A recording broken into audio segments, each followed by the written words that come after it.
আমার স্বামী যতকাল বাঁচবে আমি কতকাল এই প্যাকেট আমি কিনবো? কোন আমি মহিলা মানুষ, আমি কোথায় পাবো টাকা? নমস্কার ও আদাব।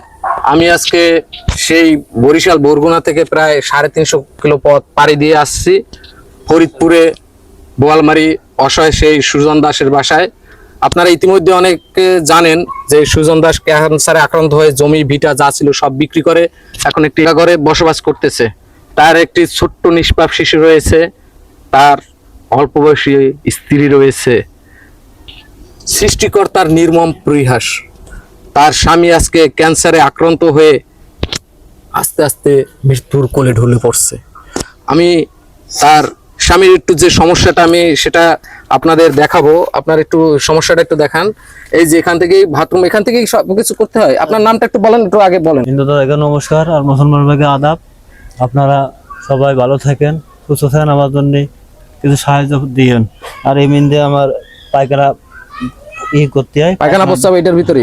না, এটা খালি পায়খানা। পায়খানা, হ্যাঁ, এটা ডাইরেক্ট করে দিতেছে অপারেশন হয়ে ওই আনসার থেকে ক্যান্সার। 3.5 মাস পর আবার অপারেশন করে ভিতরে লাইন দেবে। কেমনে তুমি 60 টাকা, কেমন দাম 36,000 টাকা। আমার কাছে 36 পয়সাও নাই। এই একটা ব্যাগের দামে 1200 টাকা, আর প্রতিদিন ওষুধ লাগতেছে 500 টাকা। এই কোন রকম বাইসে রয়েছে দাদা। আপনারা সবাই আমার সাহায্য করেন, মা বোনেরা ভাই বিলাদা যারা আছেন সবাই সাহায্য করেন আমাদের। আমি পাশে তার স্ত্রী, তার সাথে একটু কথা বলতে চাই।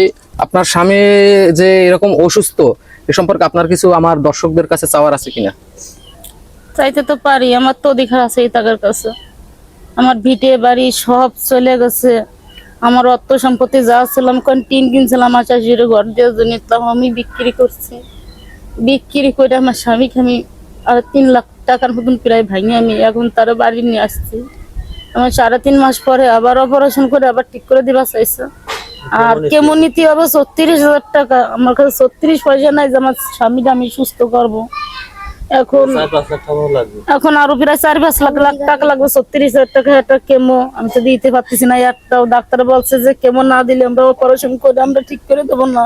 আমার স্বামী যতকাল বাঁচবে আমি কতকাল এই প্যাকেট আমি কিনবো? কোন আমি মহিলা মানুষ, আমি কোথায় পাবো টাকা?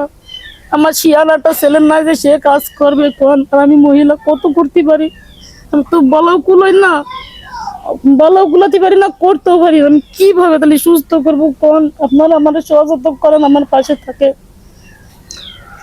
বন্ধুরা, ভিডিওটা সবাইকে অনুরোধ করে বেশি করে শেয়ার করে দেবেন। আর স্ক্রিনে দেওয়া তাদের নাম্বারে যে যা পারেন 10 টাকা, 20 টাকা, 500, 1000 টাকা দিয়ে সহযোগিতা করবেন। হিন্দু মুসলমান আসুন ভেদাভেদ ভুলে গিয়ে এই পরিবারটির পাশে দাঁড়াই। একটা কথা মনে রাখবেন, এখানে যদি আপনি 10 টাকা দান করেন সেই টাকাটা আপনার কখনোই বিফলে যাবে না। আর জবা সম্রাট ব্লগ কখনো প্রতারণা কারোর সাথে করেও না, প্রতারিত হতে কাউকে দিবেও না। আর তারা তথ্য নিয়েই যেটা সঠিক স্থান সেখানে জবা সম্রাট ব্লগ সবসময় পৌঁছে যায়। সেটা সারা বাংলাদেশের সকল অসহায় মানুষের পাশে থাকার চেষ্টা করে সবসময় জবা সম্রাট ব্লগ।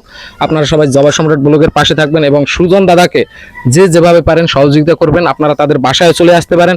অনেক হিন্দু এবং মুসলমান ভাইদের ফাউন্ডেশন আছে। আমি অনুরোধ করব আপনারাও তাদের বাসায় এসে দেখে যান, তাদের বাড়ির অবস্থা দেখে যান। আপনারা এই দাদাকে দেখে যান যে এটা বানোয়াট ঘটনা না সত্য ঘটনা, আপনারা ইতিমধ্যেই দেখেছেন।